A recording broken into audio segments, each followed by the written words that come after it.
Flat, windswept and ringed with brilliant coral reefs, Anegada is unlike any other island in the British Virgin Islands.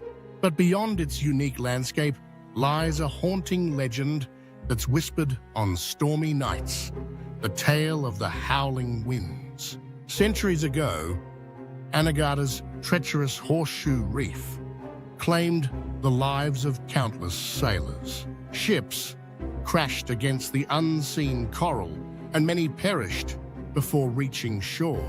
Locals say their anguished spirits still cry out through the wind.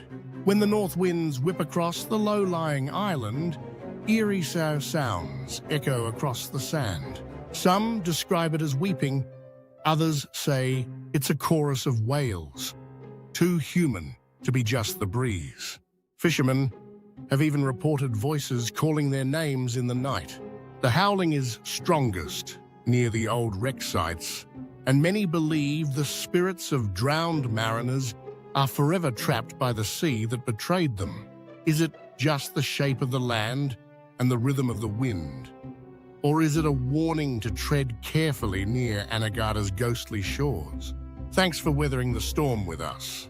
If you're drawn to mysteries carried on the wind, be sure to like, subscribe, and light up the notification bell so you never miss a story from Beachside 365.